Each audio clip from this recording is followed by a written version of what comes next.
В эфире программа «Новости», в студии Василий Радченко. Здравствуйте. И коротко о главных темах выпуска.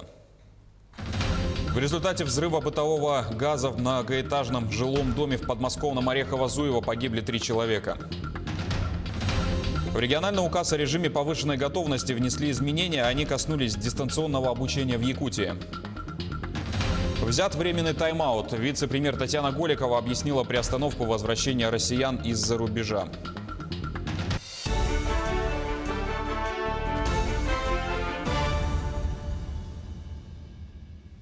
В результате взрыва бытового газа в многоэтажном жилом доме в подмосковном Орехово-Зуево погибли 3 человека. Жертвами ЧП стали 2 женщины и мужчина.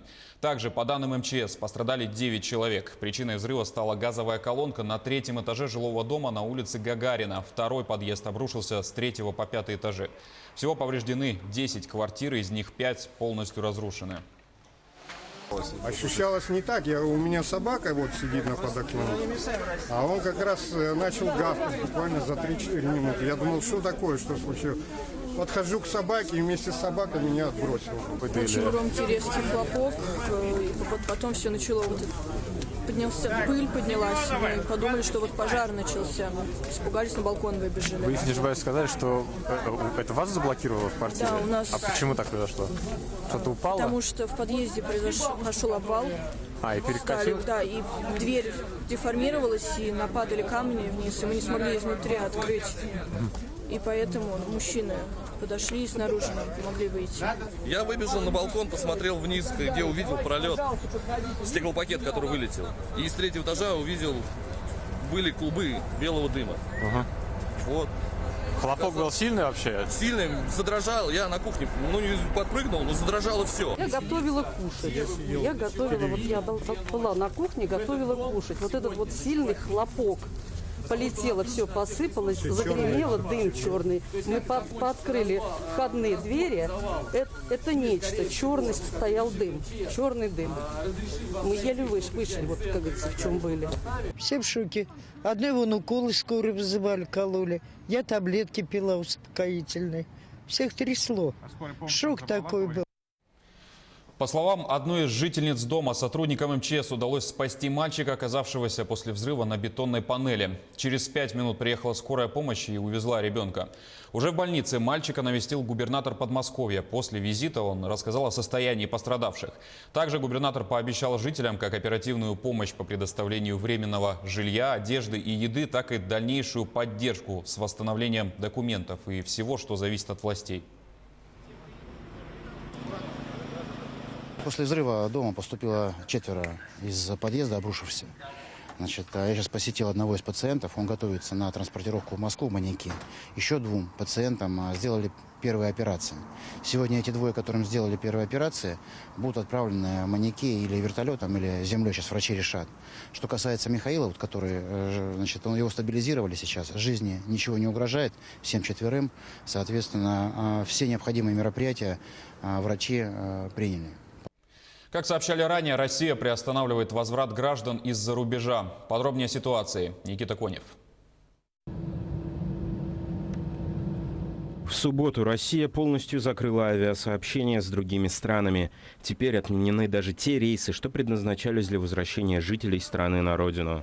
Иностранные граждане тоже не смогут полететь домой. Так, например, новости о введении запрета стали неприятным сюрпризом для пассажиров рейса Москва-Нью-Йорк. То есть мы сели в самолет, и в последний момент, даже не в последний, так сказать, какой-то момент, нам объявили, что выходите, все отменено. И в данный момент мы не знаем, что делать, потому что ни Аэрофлот, нам даже воды не дали. Нам некуда идти, у нас нет дома, дом в Америке. Сейчас пока не знаем, что делать. В оперативном штабе по борьбе с распространением коронавируса сообщили, что россияне, которые хотят вернуться на родину, должны будут заполнить форму на интернет-портале госуслуг. Кроме того, МИД получил 500 миллионов рублей, которые пойдут на помощь гражданам. Информацию о дальнейшем графике возвращения жителей страны на родину предоставят в понедельник. Сейчас за рубежом находится порядка 35 тысяч россиян. Вице-премьер Татьяна Голикова объяснила приостановку возвращения россиян из-за рубежа. Власти России взяли тайм-аут в вопросе вывоза на 2 дня, чтобы сформировать списки тех, кто должен вернуться на родину. Кроме того, российский вице-премьер назвала страны, из которых чаще всего приезжают зараженные COVID-19. Это Италия, Испания, Франция, Германия и Объединенные Арабские Эмираты. Голикова также сообщила, что по числу заразившихся коронавирусом на 100 тысяч жителей на первом месте стоит Москва. За ней идут Республика Коми и Бурятия. Введен временный тайм-аут на прилет рейсов сюда из-за рубежа с нашими гражданами. Временный тайм-аут – это 2 дня, суббота и воскресенье. Для чего он нужен? Он нужен для того, чтобы мы четко представляли, кто, из какой страны, в каком количестве и куда прилетит на территорию Российской Федерации.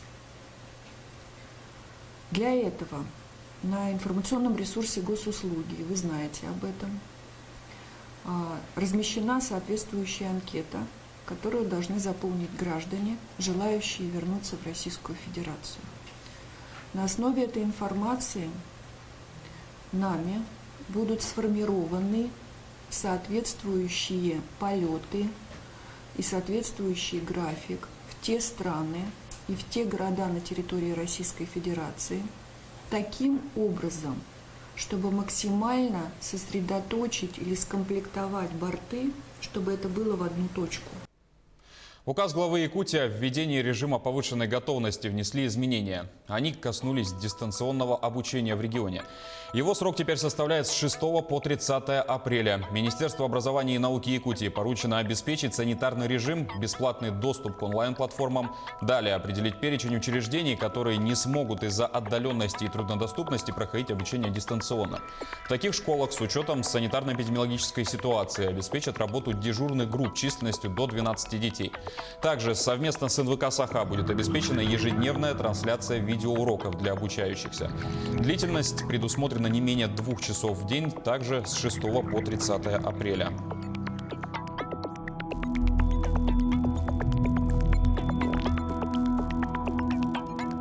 Платформа Учи.ру стала полностью доступна школьникам Якутии. Об этом на своей странице в Инстаграм сообщил министр образования и науки Владимир Егоров. Из текста сообщения: до сегодняшнего дня Учи.ру была доступна безвозмездно в определенное время, лишь до 16 часов ежедневно. Отныне бесплатные сервисы будут доступны в любое время, круглосуточные, в выходные дни включительно. Администрация Якутска планирует возобновить работу общественного транспорта со следующей недели. Об этом сказал глава региона А.С.Н. Николаев в ходе брифинга по эпидобстановке на территории Якутии вчера. Он уточнил, что о полном восстановлении движения пока речи не идет. Планируется возобновить рейсы днем раз в час. С понедельника также мы договорились, и оперативный штаб сейчас принял это решение, поддержал решение, что мэрия города Якутска общественный транспорт уже начнет тоже запускать и в дневное время, но, правда, они будут ходить с большим интервалом, пока мэрия определила, что это будет часовой интервал. Сотрудники Роспотребнадзора вместе с медиками встречают каждый самолет в Устьянском районе Якутии. У прибывающих пассажиров измеряют температуру и проводят анкетирование. Более подробно об обстановке расскажет глава территории Георгий Федоров. По состоянию на 5 апреля в Устьянском районе ситуация очень напряженная, но стабильная. Так сказать, этой заразы в районе нет. У нас Роспотребнадзор и здравоохранение ЦРБ сотрудники Центральной районной больницы встречают каждый самолет, измеряют температуру, производят анкетирование. Пока, так сказать, таких экстренных случаев не было. Обсерваторы у нас готовы. На улицах действительно мало людей. В поселениях народ понял. На работах, где есть возможность, все работают на удаленной и гибкой. Пытаемся организовать так, как говорят, требуется. Не допускать скопления народа. Продолжаем рассказывать о том, чем занять себя в период самоизоляции. Своими советами поделились творческие люди региона. С ними пообщался Юрий Осипов. В социальных сетях все чаще появляются советы, как не заскучать, сидя дома. В основном это сборники ресурсов с кино, книгами и музыкой. Мы решили узнать, как проводят свое время якутяне. Так, заслуженный деятель искусств республики Павел Васьковский освободившееся время посвящает своим детям. Мы проводим время дома с пользой. Не болейте, берегите себя. Сидите дома! Готовь сани летом. На потом отложены также привычные весенние охота и рыбалка. Но ведущий известного блога «Клевая рыбалка» Вячеслав Бродников, даже находясь в изоляции, также проводит время с семьей и продолжает готовить все необходимое для любимого занятия. Во время этого карантина мы с дочерью просто перебираем наши рыболовные снасти на свежем воздухе, как говорится, и готовимся к новым рыбалкам, так сказать. Вы можете то же самое сделать в безопасности, не подвергайте себя риску, себя, своих близких. Сидите дома, да, дочь? Всем пока. Также полезному делу время посвящает якутянка Екатерина. Для нее в этот период отдушиной стала готовка. Во время карантина нам дома не скучно, потому что мы всей семьей очень любим готовить. Каждый день мы стараемся приготовить что-то новое, либо совершенствовать свои старые блюда. В здоровом теле здоровый дух. Тренер по легкой атлетике для лиц с поражением опорно-двигательного аппарата Василий Аленов даже в период изоляции не бросает спорт и продолжает свои тренировки.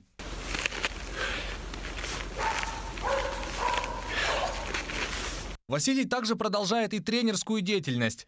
Сегодня наши спортсмены продолжают тренироваться у себя дома, поддерживают форму и готовятся к летним стартам. Мы не теряем надежды и продолжаем готовиться. Лично тренировать подопечных он сейчас не может, но при этом следит за ними посредством видеосвязи.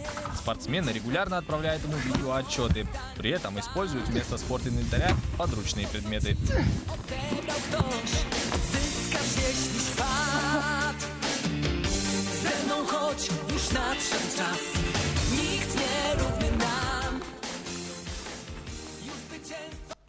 Айсан Николаев поздравил якутян с Республиканским днем отца. Он напомнил, что праздник был учрежден первым президентом Якутии Михаилом Николаевым и призван укрепить институт семьи и повысить роль отца. Семья – это истоки, начало и в стремительно меняющемся мире, когда постоянно возникают новые вызовы, отец с малых лет формирует в своих детях чувство защищенности, учит быть ответственными, прививает навыки для дальнейшей успешной деятельности.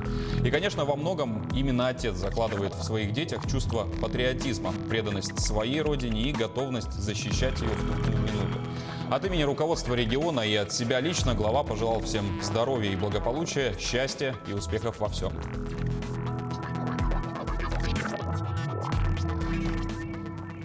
Наш телеканал тоже поздравляет вас с этим замечательным днем. Оставайтесь крепки духом, здоровы, находитесь дома с родными и близкими.